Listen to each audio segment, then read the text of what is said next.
Hey folks, we're gonna try take 2 of this because sadly we had everything crashing from the audio to everything as we first got the show started a second ago, and I apologize to all of our live viewers there a hot minute ago, but thank you guys so much for chiming in live on a replay to our latest New York Metropolitan post-game show where we break down and live react to every single Mets game throughout the course of the 162 postseason play and everything in between there that the Mets have to offer for this amazing fan base, and for your guy Wardy to break down each and every one of you. And tonight, a day removed after every Mets fan, their mother, firmly believed that this team had a massive problem, dropping 10 of their past 11 games, finding new ways to lose on a nightly basis. Fast forward, everybody, 24 hours later, Juan Soto, the one and only, now with a whopping 10 home runs in just 23 games here in the month of June for quite literally the most impressive run in a month span that any Met has ever done in New York Metropolitan history. Yes, you heard that correctly. Juan Soto is breaking records and is entering himself further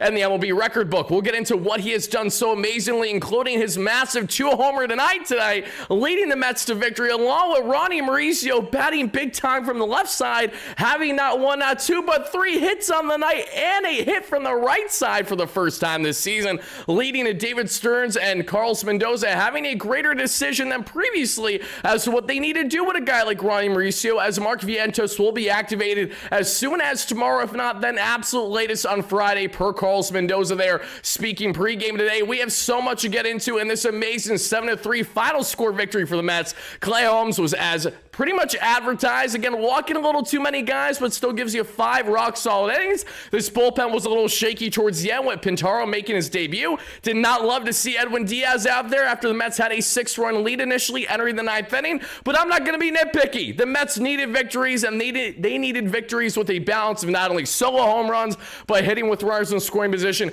hitting with sac flies, and the Mets did have a healthy balance of doing everything and then some on that front in this one. So hit that like and subscribe buttons, you guys. Chime in live on a replay to our latest New York Metropolitan post-game show here, presented by our amazing sponsors at Moomoo, the official trading platform of the New York Mets, but more on them a little bit later. SeatGeek, that has you covered for all of your ticketing needs. Utilize our promo code WARDY10 now. That way you too get 10% off your next ticket purchase. Our great friends at BetUS, America's #1 sportsbook, and so many others here on the platform that we're very grateful for. Folks, spam those W's in the chat, spam in the comments down below. That is what your guy Wardy wants to see. As I stated, we're going to break down all the ins and outs, everything that you need to know, along with your initial reactions and mine as well, as we get into this and the latest ball game for the Mets, who are right around 80 games or so now on the season throughout the course of the 162. Spam them, everybody. That is what your guy Wardy wants to see. A lot of positives to take away. I'm going to tell you guys right now to just let this start to marinate in your head how you would grade Klay Holmes' final line tonight. I'm not going to ask you yet, but I'm telling you to start to ponder and think this thought now.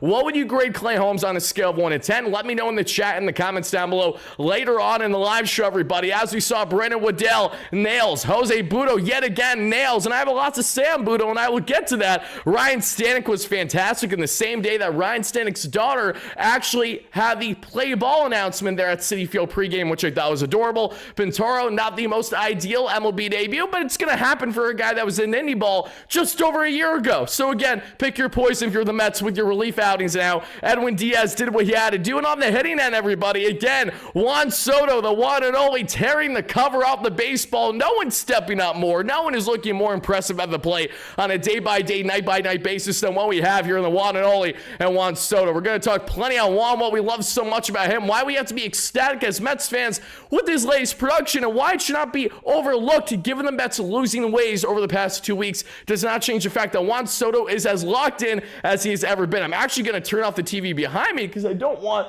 to get caught there with the broadcast playing or anything along those lines. As you guys can see, this is how the ball game ended. Mauricio was fantastic. Brett the Hitman, we got a lot to say on the Beatty front, as well as a little bit on Starling Marte, the Polar Bear, and a whole lot more, everybody. So hit that like and subscribe on your way in. Shout out to all you guys chiming in. I see all you amazing, beautiful Mets fans. And folks, let's let it rip as we always do. For the first time in a hot minute, guys, we haven't done this really in a hot minute. I'm trying to think. Outside of that win against the Philadelphia Phillies, the Mets have literally nothing when it comes to recent wins, recent things that have us go crazy for the one, the only, the official big win edition WardyNYM post-game jingle. Let's let it rip, everybody. Let's effing go. Let's do this. Finally. Let's go.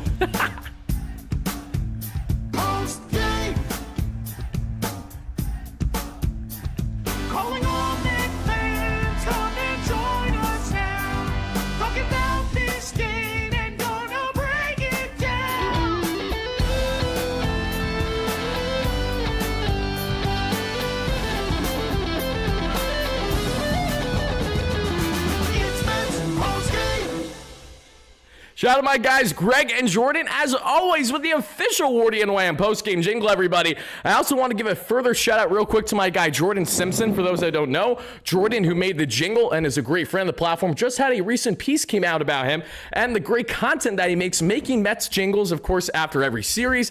And he had a piece that came out with Newsday. So if you guys did not check out that article, highly implore you guys to do exactly that. The same way I'm going to implore you guys real quick to make sure you check out our amazing sponsor at SeatGeek, because if you guys want to head over to Citi Field this year, get Mets tickets in general, maybe on the road, maybe you want concert show tickets, maybe you want comedy show tickets, whatever you need in the ticketing space, SeatGeek has you covered, everybody, with over 70,000 active events to choose from, making them the #1 rated ticketing app in the game today for a reason, everybody. Why I've been utilizing SeatGeek well before they became a channel-wide sponsor in the platform is because of this. It's their amazing app and their grading scale. Red to green, 1 through 10. What that means is if you're more in the 1 through 5 range on the ticketing when looking at the tickets per se, in the red, it's not a good bang for your buck and you're overspending and you probably shouldn't get them. If you're in the 7 through 10 range, it is a great bang for your buck and you should seek those tickets there in the SeatGeek app in the red color coordination. So again, check them out, everybody, whether it's for Mets tickets or something different on the ticketing space, they have you covered. And make sure to utilize our promo code WARDY10 down below in the description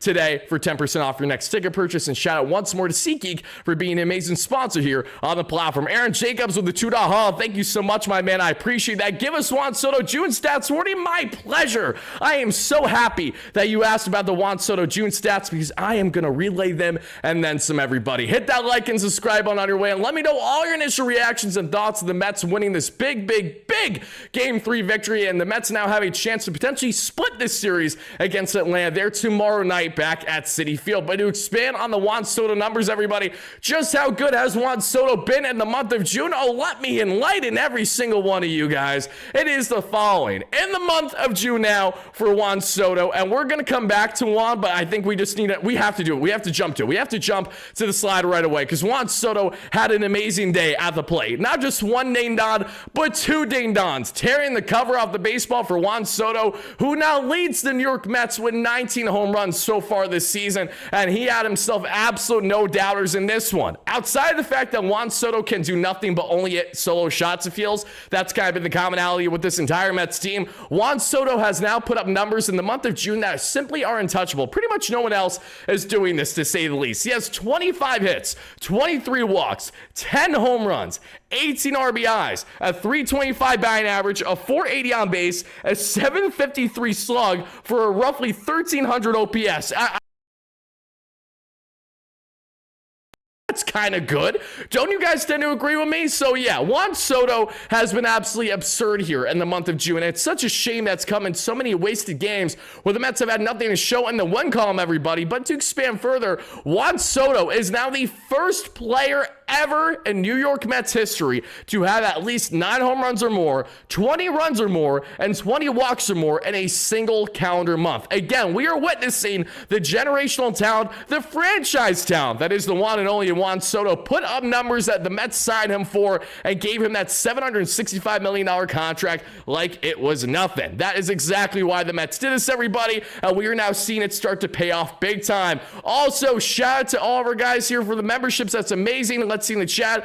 Gregory, thank you so much as well for gifting the membership. That was really kind, my friend. Gregory's been a great member of the chat. Happy to have you in here. Peter, how are you with the dono? Good one. Let's keep it rolling. You said it, baby. Steve Long, great member of the chat. We got my guy Dave Kaplitz in the chat, great member. Rebecca Allen, great member. Broken Jester, great member. Eric Roper, great member, going up the list here. We got a lot of you guys. Care Bear, great member. How are you? Thank you so much. If you guys want to become a member, again, check it out. Link down below the description. Our next member-only live stream will be the next Mets off day, which I believe is Monday of next week. So be on the lookout for that, everybody. All you guys chiming in live at a replay, thank you guys kindly. But in simple terms, we're going to go back to breaking down more on Soto. But yeah, he's been unbelievably good. And to see this now fully blossom, it's a shame that we haven't been able to appreciate it the way that I know us Mets fans want to appreciate it because of how much the Mets have been absolutely horrendous there that we have seen over the past north of 2 weeks span. But if the Mets can now get Juan Soto not only continue to be in a dominant groove the way that he is, but we can get finally maybe, I don't know, the 5 through 9 start to cook a little bit more. We got it, the splash flashes of that today yet again from Mauricio and Beatty, which was very positive to see. But obviously, this is just one game, and the Mets did, in fact, beat up on a 21-year-old starter who only had one other MLB rep under his belt up until today. So I'm going to take it still with a grain of salt to a degree, but while bearing in mind that the Mets have also had some disaster pitching performances that held them back from otherwise winning ball games. So I'm not going to nitpick it and say the Mets don't deserve this win, because they absolutely do, but I do think context is a little bit important when you bear in mind their competition pitching-wise. But I know the same thing can be said, obviously, the other way around, and that's why I'm not going to at all use it against this Mets team, everybody. But folks, we got a lot of breakdown in this one. As I mentioned, Zach Flaherty says, is Mauricio being sent down now with Vientos back? It's a great question, Zach, and the common consensus for a while that I heard throughout the industry up until the past candidate to be sent down once Mark is officially activated tomorrow, if not the following day, everybody. And we played the jingle already, William, but we will definitely play it again for you guys before the end of the live show, should you all have interest. I don't even think I shrunk the jingle on my other slide, which means as soon as I click that slide, it's probably going to play the jingle again. So we'll hop back to that when we get a chance. But to get back at this one, everybody, Ronnie Mauricio, playing as good as he has as of late, has now not completely forced the Mets' hand with their decision on Mauricio, but has made things a little bit more interesting, because beforehand it truly felt like, okay, Jared Young is going to stay on this roster for now, and the Mets are going to certainly send down one of those youngsters. And there is still reality that they may send down Mauricio, but the fact that they already sent down Acuna, who's been absolutely fantastic over the past 24 hours since being in Syracuse. He had 2 or 3 hits yesterday. He had another couple hits today, including a double. Acuna is exactly kind of what we expect. He's going to dominate in AAA, hopefully, and look good there, and then at the major league level, be an impactful player, but in limited sample sizes. So lots of breakdown in this one, everybody. Let's get into it. Let's break down all the ins and outs, what we love so much, maybe what we didn't love so much about this New York Metropolitan victory, folks. And again, this offense was not the sexiest, but they did what they needed to do. And don't mind the warty tan here that we got going on right now. A little cooked here on this late June 25th day with your guy Wardy, because yesterday I was hot-headed, looking like a tomato, ranting my absolute ass off. Part of my French kiddos, cue the earmuffs, had everything to do with the Mets dropping down their past 11 games. Today I'm just like this because it's hot as you know what out right now. It's humid as you know what out on the East Coast, especially where I'm at this very moment. And your boy Wardy got some sun today, so not going to complain about that. The same way I'm not going to complain about this Mets team, especially after they went out and finally had themselves a big victory. So without further ado, everybody, let's get into how the Mets not only won today, but what we should look forward to in the series finale beginning tomorrow between the Mets and the Atlanta Braves, and everything else in between there. Now let's hop back over here and let's get to breaking this puppy down. Now let's also make sure I didn't miss anything that I want to relay. I know that is also the NBA draft night, so to all my basketball fans, I hope you guys are happy with your selections thus far, and if not, don't worry, it's not the end of the world. Again, for all you know, the guy that you wanted so bad, maybe he turns out to be a bust. I mean, unless he's Cooper Flagg, because we all know he's going to be a dog there for the Mavs, which was a complete rig of a lottery. But we did see Lindor today not only be productive with some sack flies, but Francisco Lindor, guys, had himself robbed of at least 3 baseballs at 100 plus miles per hour that ultimately led to lineouts. So very unfortunate in the case of Lindor today. That's why the offer doesn't tell the whole story. He tore the cover off the baseball, just had no luck whatsoever that we saw in this matchup. And Juan Soto, everybody, talking about him just a little bit more. He is now the first batter, and not just Mets history, but in Major League Baseball history, to now have 27 games with 2 home runs or more. Insane. No other batter has done that while at the age of 27 or younger, and Juan Soto has most certainly done exactly that. And Jose Buudo, we're going to get into a little bit later, guys, but we're going to expand as to what has actually been working lately for Buudo and why he has quietly found himself now. And, you know, I don't want to say the complete circle of trust for this Mets bullpen, but given how low the bar is for reliable relievers, Buudo has now kind of entered that fold a bit more than where he otherwise was a couple weeks ago, everybody. But as we get into breaking this one down, it begins here that we see in the first inning. In the first inning right away, Ron Acuna Jr. would strike out swinging. At bat number 1 there goes in favor of Mr. Klay Holmes, who towed the rubber. Matt Olson then gets on with a 1-out walk, everybody, but that's all she wrote for the inning. Austin Riley is called out and strikes for the final out.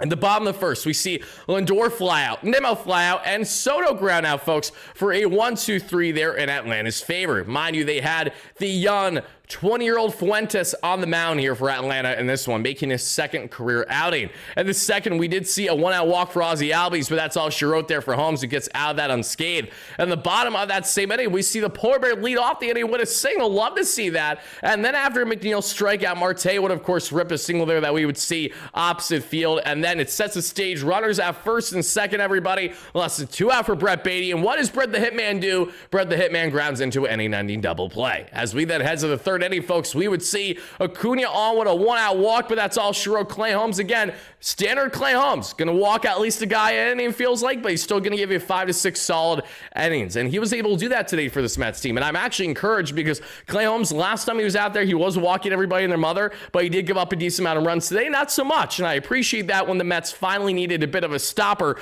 on both the rotation end and most certainly the bullpen end, given how much they got rocked yesterday and how much they were utilized the day prior for game 1 of this series against the Braves. But guys, as we kick-started the bottom of the third inning, Ronnie Mauricio knew that it was time to get the party started. Ronnie, in his 6-pitch at-bat, rips himself a 96-mile-per-hour fastball, middle in, sayonara, it's pisma-missiled, and it is absolutely out of here. A 378-foot bomb there for Ronnie Mauricio at right around 98 miles per hour, gives the Mets the early 1-0 lead there, batting from the left side. A 1-0 lead there for Ronnie, who records his third home run already of the season. Hayden Senger, who got the start today over Luis Torrens, not known for the offense, Senger usually, but known for the great calling and backstop ability there as a great framer, a great defender there, and a guy that can really get out in front of the baseball as well, blocking balls at a great rate. A lot to like defensively about Hayden Senger. That's an understatement. But Lindor lines out and Nimmo flies out, folks, and that does for the third inning. Then we see, folks, in the top of the fourth, Austin Riley grounds out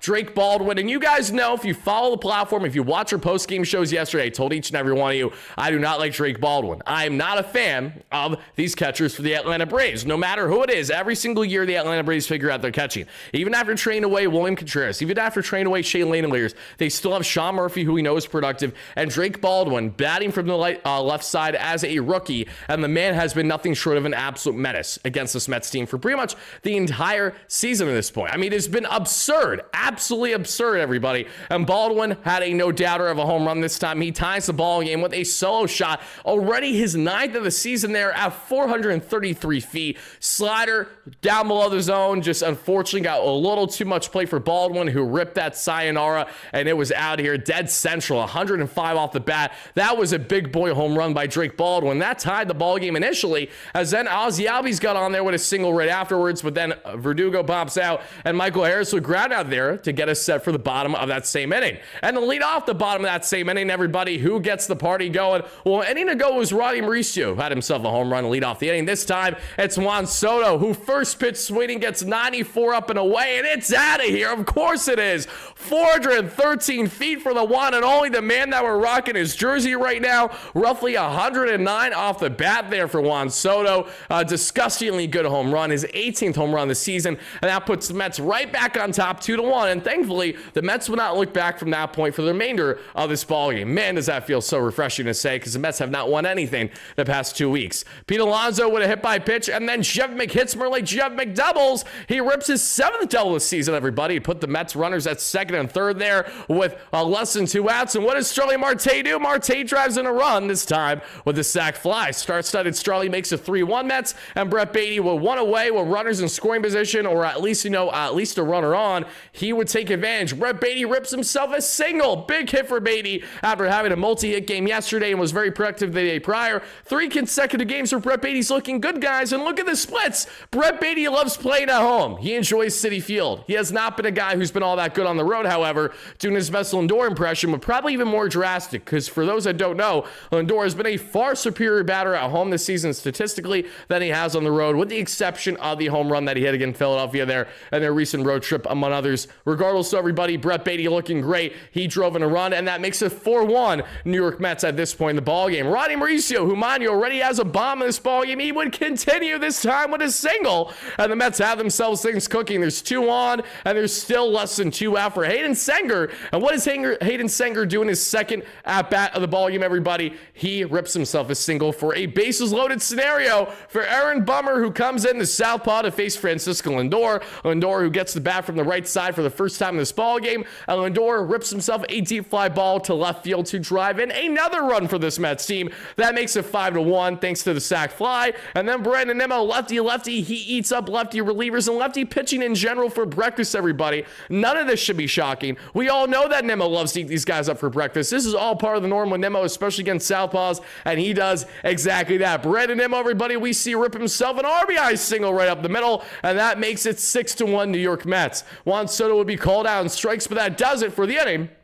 Not before the Mets pounce on how many runs? An effing 5-run fourth inning. Finally, the Mets have themselves a breakout inning like that, and that was long overdue. Acuna then gets on with a one-out walk. Matt Olson gets on with a single, 2 on, 1 away, and then back-to-back groundouts there. Does it for Klay Holmes, cooking big time against Ozuna and Riley, and we saw some fantastic turns as well there, turned by this Mets infield tonight. Really liked what I saw with guys like Mauricio and Beatty. Ronnie was at second base today. Ronnie was at second base while Beatty today was at third base. In the bottom of the 5th inning, everybody, after Alonso strikes out swinging, Jeff McHits continues the hit spree, this time with this single. And again, guys, quietly, Jeff McNeil has been having a rock-solid season for this Mets team. Sterling Marte grounds into a force out there. Beatty gets on with a single again, so already Brett the Hitman, another multi a game, because of course it is. But then Ronnie Mauricio grounds out, folks, and that strands runners at first and second with 2 away. At the bottom of the 5th, we would see Drake Baldwin get on with a walk, folks, and this comes after Klay Holmes' day is finally done. Klay Holmes' final line, everybody, is as follows. As you guys can see here, guys, Klay Holmes, what is he going to be getting? He gets the following: 5 innings of 3 hit, 1 earned run, 4 walk, 2 strikeout ball, a 2.97 ERA now on the season for Klay Holmes. And from your guy Wardy specifically, I am going to be giving Klay today what was a rock solid outing. He is going to be getting a 6 out of 10 from your guy Wardy. Can't go higher than that, even with the 1 earned run allowed, just because the 4 walks is something that's going to leave a sour taste in my mouth. I hate when the walk rate is constantly through the roof, but certainly I'm going with a rock solid 6 out of 10 for my personal grade for Klay Holmes today. And I would love to hear from you guys as well in the live chat, as well as in the comments down below, everybody. How do you feel about Klay Holmes going 5 rock solid innings? Yes, I did see DeGrom was an absolute masterclass today there in his latest start against the Orioles. I had a no going past the 7th inning, which was really sick. And no, I do not see the Mets landing DeGrom, as there have already been reports to refute that potential of even happening. And we'll continue to expand on that, of course, leading up to the deadline for those that have interest. We have a lot of trade talks coming near very soon on the platform for you guys to check out, so be on the lookout for. But guys, that is what you got from Klay Holmes. I'm going with 6 out of 10 from your guy Wardy, and I would love to hear your grades on a scale of 1 to 10 in the live chat, as well as in the comments down below, guys. And thank you so much for doing exactly that, because as we hop back into this one, everybody, we got more to break down from this New York Metropolitan 7-3 victory. But before we do exactly that, let's just hear a quick word from today's sponsor. Hey Mets fans, if you love diving deep into the numbers like WAR or ERA, then you absolutely are going to love what today's video sponsor Moomoo brings to your investing game. Think Moneyball, but this time for your portfolio. I'm beyond excited to share that Moomoo, the proud trading platform of the New York Mets, is here to level up your investing. Moomoo is a global trading platform currently serving over 25 million users in markets like the United States, Canada, Singapore, and Japan. Whether you're just starting out or if you're a more seasoned trader, Moomoo's app and desktop platform offers commission-free trading on stocks, ETFs, and options, no contract fees either. So plus, you get premium tools, guys, whether it's going to be the institutional grade analytics, Morningstar research, and analyst ratings, all free for funded users. And right now, Moomoo is doubling down for Mets fans. Sign up through my exclusive link down below, make a qualifying deposit, and get up to, yes, 60 free stocks, plus not 1 but 2 Mets Suite tickets. Not to mention, Moomoo customers can get free tickets to all Monday home games at Citi Field, and who knows, you may even see me at a game. And with 0 commissions and 0 contract fees on stock and ETF options, you keep more of your wins. Are you guys ready to trade smarter? Download Moomoo now and swing for the financial fences. And shout out once more to Moomoo for being an amazing sponsor here on the platform. Yo, shout out to Joey Skibbs in the chat right now, because you said, no way this is how I find out what Moomoo is. I am so happy to enlighten you, to inform you as to what Moomoo is, because Moomoo, again, the proud trading platform of the New York Mets, has you guys covered on that front as well. Check them out, link down below, and thank you guys again kindly for that. I'm really pumped, obviously, to be working with not only all these amazing sponsors, but specifically ones who are actively working with the Mets themselves. It's a perfect pairing here with all you amazing Mets fans on the platform, mutually beneficial as well, among many other things. experience. So I'm really looking forward to continuing to work with them throughout the course of the season this year, guys. But as we continue on, Drake Baldwin got on there with a leadoff walk as Brandon Waddell came in, as he was called up today there by this New York Metropolitan team. As the corresponding moves, we did see Jose Castillo a day ago. That tends to happen when you sign all these CFA type relievers, and Castillo honestly had a longer leash than what I thought he was going to be getting. He performed above expectation, but then when you allow multiple runners to get on base yesterday and you don't record a single out, that's not going to benefit this team when they need immediate help and immediate arms there to their bullpen. So we'll see if either clear there to the AAA level, but if not, then it is what it is. Wishing them the best with their future endeavors, because Brandon Waddell, everybody, comes in and he gives up that leadoff walk, and then he gets an Ozzie Albies fly out and a big double play ball to end the inning there, with Alex Verdugo being the culprit. In the bottom of that same inning, we would see Hayden Senger ground out, Lindor and Nimmo out back-to-back, and that does it for a 1-2-3 there for Atlanta. Here comes Jose Buudo, and Jose Buudo works himself a really rock-solid 7th inning. Does allow a 1-out single to the speedy and uber-athletic Nick Allen, but after that, back-to-back strikeouts on Acuna and Matt Olson does it there for a clean inning work, everybody. As we continue on from there, I'm going to go with, in the bottom of the 7th, we see Juan Soto, the one and only. And what does the one and only do, everybody? He picks up right where he left off that we broke down earlier in the show, and that was with his 2nd home run of the ball game. Juan Soto with his 19th home run of the year on a fly ball to center, 396 feet, 107 off the bat against the southpaw Cox, and that is why Cox should not be throwing anything middle or close to for Juan Soto. And what did this sorry schmuck do? He threw a 4-seam fastball on pitch number 5, quite literally middle to Juan Soto, thinking he was going to miss. When, mind you, it was 92.4 miles per hour. So yeah, a meatball right down the pipe. Juan Soto, one of the best hitters in baseball, is always going to eat that for breakfast, and he ate that up for now the Metropolitan lead in home runs so far this season with 19 total, everybody. I would love to hear from you guys in the live chat as well as in the comments down below. How pumped up are you guys right now with the performance of Juan Soto and how good he continues to look this season? I would love to hear from you guys in the chat and the comments, and thank you guys kindly for doing exactly that. Diving deep into the numbers like WAR for having or this thing ERA run for a hot more second than I meant to there. I love Mumo, but again, we can't be running that thing more than what we're otherwise supposed to be doing here. So let's hop back into this one and let's get into breaking it down still. And Eric Roper, a great member in the chat, happy to have you in here. And speaking, guys, of Jose Buudo, I got a bit more to say on Jose Buudo that I'm going to in a second. But before I do, let's break down what happened after the Juan Soto home run that made it 7-1 Mets, because then the Mets did go down in order from there. And Alonso and McNeil and Marte, nothing happened. So, guys, what happens with Jose Buudo? How good has Jose Buudo looked? Why should we talk about Jose Buudo? Is there even an interest in having a Jose Buudo discussion, a proper discourse? And there absolutely is, everybody, and I'm going to relay that to each and every one of you right here, right now, because Jose Buudo's numbers are as follows, everybody. Jose Buudo, now over his past number of games, we're looking over his past 13.1 innings pitched, going back to May 31st, has allowed 0 earned runs, 13 strikeouts, 5 walks, and 2 hits. And he also had 3 outings of 2+ innings of work, including a 2-inning scoreless outing there just the other night, and what was a very unfortunate loss for this Mets team. So Jose Buudo, again, quietly entering more of the circle of trust, if you will, for this Metropolitan team and for this Mets bullpen. And when you take a look back on the pitching stats for a second, Buudo is down to a 2.59 ERA on the season. You know, Buudo started last season, as we know, initially as a starter option for this club, and then we come to find out he's working best more as a multi-inning reliever, kind of being stretched in that role. Then we saw Buudo down the stretch there as we entered postseason play, becoming more batting practice, as the Mets did overwork him. He was having meatballs, hitting them right down the pipe, and it wasn't ideal. And to begin the season, it wasn't overly ideal with Buudo's lack of production, especially when it came to really struggling with inherited runners on. Not that it's his fault for coming in those situations, but at the same time, he has to make do with what Mendy serves up. So if Mendy throws you in a 2-on, 1-out situation, you got to do your best to get out of it. And Buudo has struggled mightily, at least up until now, the past 13+ innings that he's now found himself in the same category of. So loving what I'm seeing from Buudo as of late. Hopefully that can continue, because if that can, that's huge stability and that's huge consistency for this Mets bullpen. And yes, Dickey Lovelady has in fact been DFA'd by the Mets. That happened earlier today before their game actually started. Now, as we continue back here, everybody, not too much more to break down from this very, very happy big victory. 7-3 was the final score between the Mets and the Braves here. We get to the 8th inning. Here comes Ryan Stanick. He hits a flat on Marcell Ozuna. He strikes at Austin Riley like an absolute dog, and this was a big boy strikeout as well. 3 pitches, you're out of here there on the sweeping slider. Right down the pipe he swung through. That hung big time, but it didn't matter.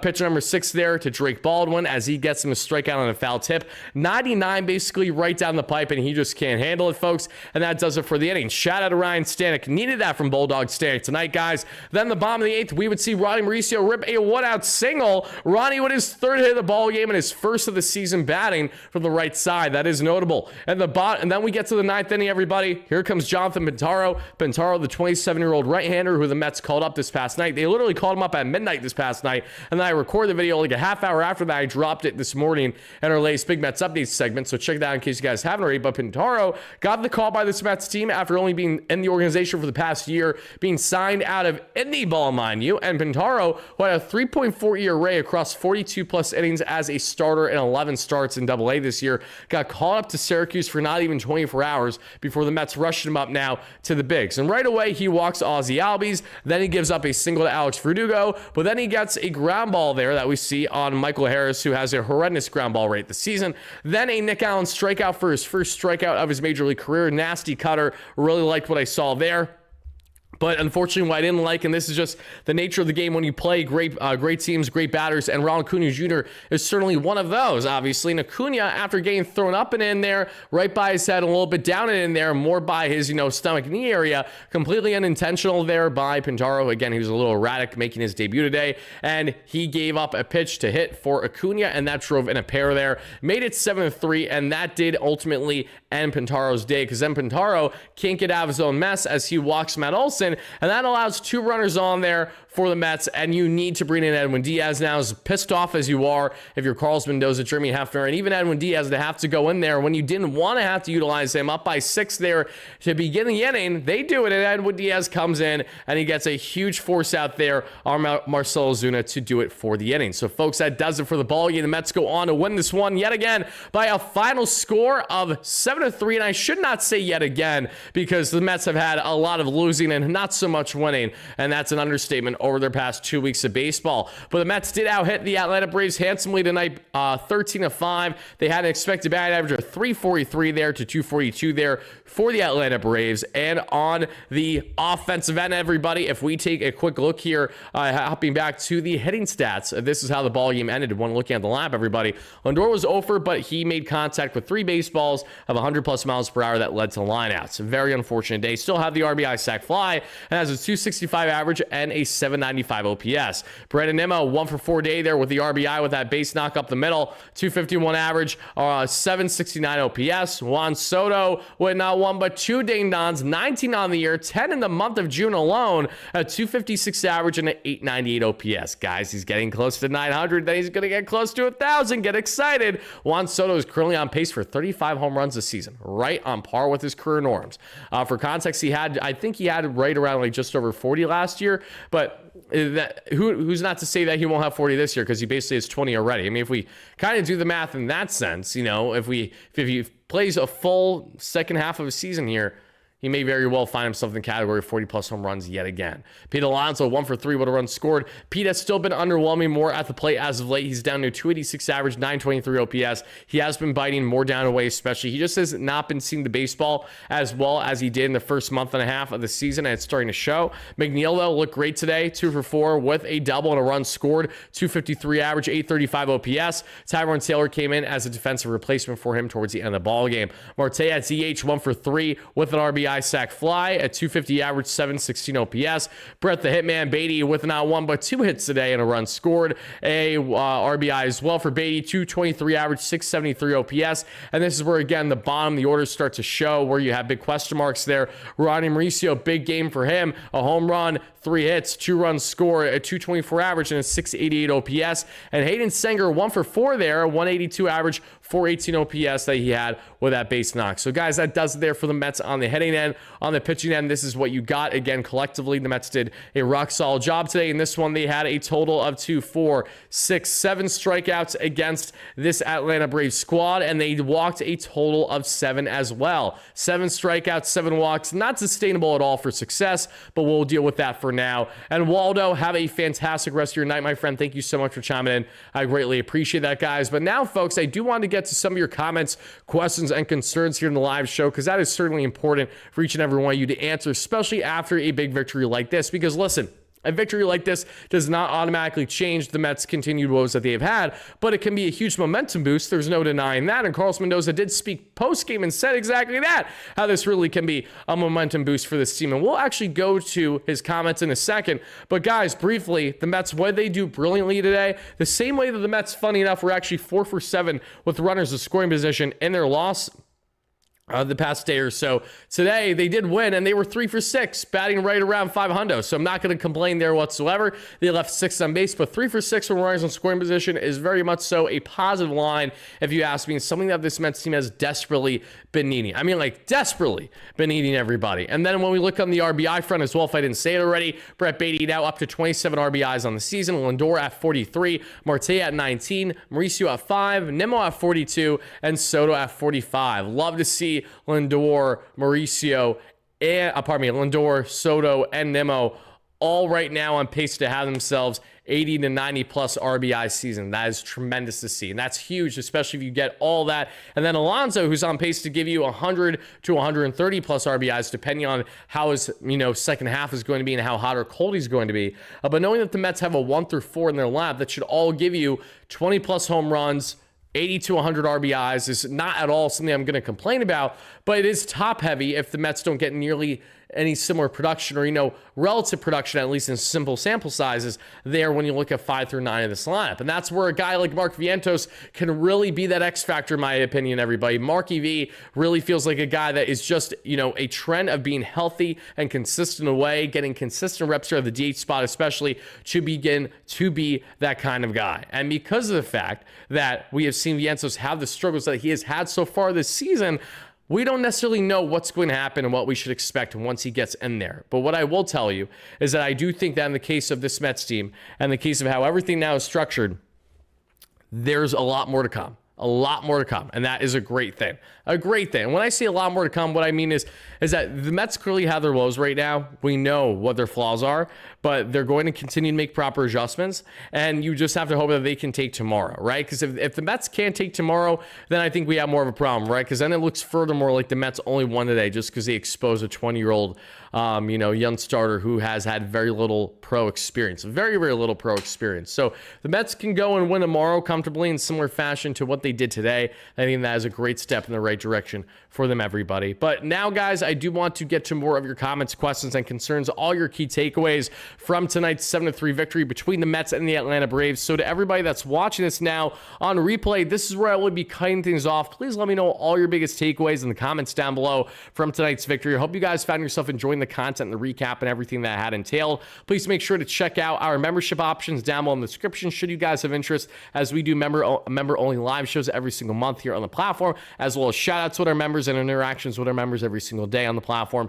And we also, guys, have our Wardy Day event, August 1st, our first official event that's pinned in the chat for you guys to check out there if you're watching this live, as well to hang out with your guy Wardy. Check out the tickets that are still available for Wardy Day. Mets versus Giants, 2 highly competitive teams, 2 teams that'll be big buyers of the traded line, and 2 teams that may have already been that are in the process of going to be adding big time players potentially at the deadline to then make their debut potentially the next day, which is Wardy Day on August 1st. It's also a fireworks night, and it's going to be an absolute blast. We're getting pre-game access as well there for a group photo op. You're going to be getting a just under $20 drink voucher at the bar that'll be right next to the lounge we'll be sitting at in left field. So check out all that fun stuff, guys. We'll have a short officially dropping tomorrow, more for you guys to check out what the actual event is like and what you guys can expect from it. But folks, let's continue on now with the live show, to all of our live viewers answering all your comments, questions, and all that kind of stuff. And to all of our replay viewers, this is where we will be cutting things off. So let's go Mets, baby. Peace out.